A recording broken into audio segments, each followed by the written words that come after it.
Hello everyone, welcome back to my channel. My name is Jia. In this video we are going to learn about eye conjunctivitis. मतलब क्या है इसका? Eye flu. देखिए आज के time पे आपको पता है कि इस टाइम पे आई फ्लू कितना ज़्यादा फैल रहा है।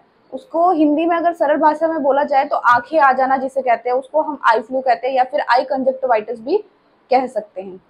तो आज उसके बारे में हम पढ़ेंगे किस तरीके से होता है, ठीक है, और क्या क्या उसके प्रति धारणाएं हैं, लोगों ने अफवाहें फैलाई हुई है, उन सब चीज़ों के बारे में पढ़ेंगे। तो देखिए क्या है, इट इज़ एन इन्फ्लामेशन और इन्फेक्शन। ये जो आई फ्लू है ये एक इन्फ्लामेशन है और एक इन्फेक्शन है। कहाँ पर होता है ये? Of outer membrane of eye ball, conjunctiva layer और इनर आईलिड। कहाँ पर? जो आई बॉल होता है उसका जो आउटर मेम्ब्रेन होता है, ठीक है, उसमें ये होता है। आउटर मेम्ब्रेन मतलब ऊपर वाली पलक के नीचे, और ये जो हमारी आईलिड होती है जहां पर हम काजल लगाते हैं वहां पर ये इन्फेक्शन होता है। उसके बाद बात की जाए तो eye flu is also called conjunctivitis और पिंक आइज। इसका अनदर नाम क्या है? कंजक्टिवाइटिस भी बोलते हैं और पिंक आइज भी बोलते हैं, क्योंकि इसमें जो आंखें होती है वो लाल और गुलाबी सी हो जाती है।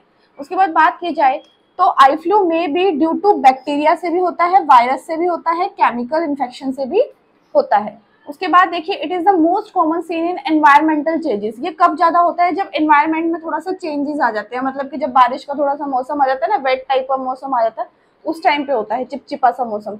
उसके बाद it is only spread by contact with I secretion. देखिए बहुत मेन इंपॉर्टेंट पॉइंट है, it is only spread by contact with I secretion.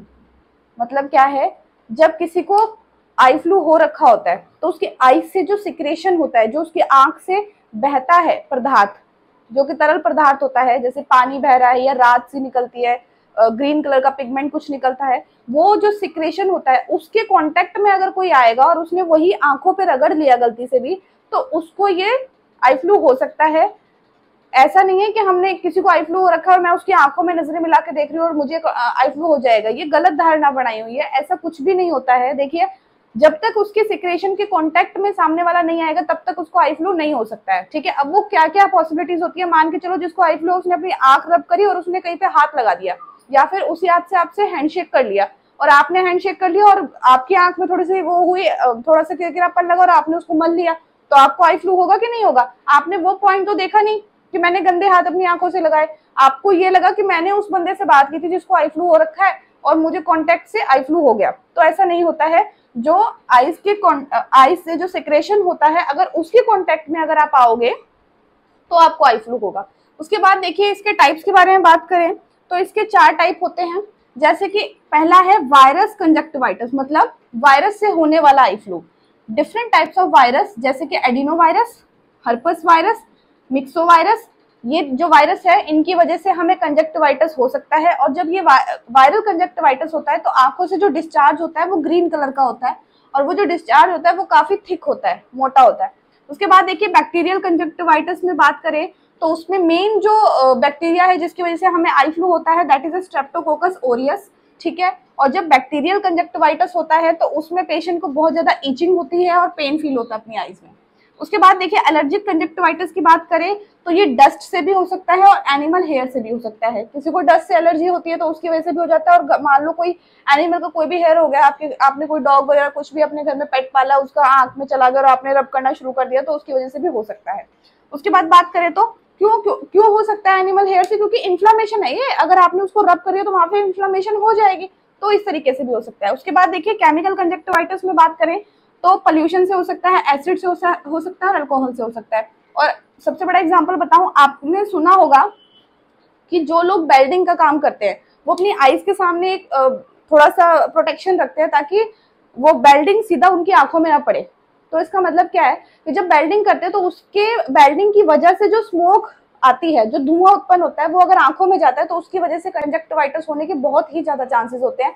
तो वो एक बड़ा मेन एग्जाम्पल हो जाता है, तो इसकी वजह से कंजक्टिवाइटिस भी हो सकता है। अब देखो आई फ्लू के सिम्टम्स क्या क्या होते हैं। क्या होता है? रेड आइज हो जाती है, ये तो सबसे मेन सिम्टम है ही है, ठीक है। आइज में ईचिंग होती है, ठीक है, बहुत ज्यादा ईचिंग होगी, जलन होगी, आइज फूल जाएंगे, स्वेलन हो जाएंगे और काफी बार ना गांठ भी बन जाती है आईलिड पे। वो चीज हो गई। आईज वाटरी आईज हो जाती है, पानी बहता है, कुछ सिक्रेशन भी आता है, वो चीज हो जाती है। आईज में बहुत ज्यादा पेन भी रहता है। तो ये सिम्टम्स है जो कि आई फ्लू के हैं। अब ट्रीटमेंट की बारे में बात करें तो ट्रीटमेंट में एंटीबायोटिक्स और आई ड्रॉप्स ही दी जाती है ट्रीटमेंट में, लेकिन ये हमेशा डॉक्टर के प्रिस्क्रिप्शन से ही लेना चाहिए, खुद से नहीं लेना चाहिए, क्योंकि ऑब्वियसली आईज का मामला है। और एक चीज और है कि प्रिवेंशन कैसे करना चाहिए। देखिए, अगर आई फ्लू हुआ है तो आप बेसिकली गोगल्स लगा के रखो, और साथ में हमेशा साफ सुथरा हैंकी या फिर टिश्यू पेपर्स रखने चाहिए, सो दैट जो सिक्रेशन आता है आप उसको क्लीन करो और प्रॉपर्ली डिस्कार्ड करो, अच्छे से डिस्कार्ड करो, ताकि वो किसी और के संपर्क में ना आए, कॉन्टेक्ट में ना आए, नहीं तो उसको भी होने के चांसेस है। ये तो हमारी मॉरल ड्यूटी बनती है ना।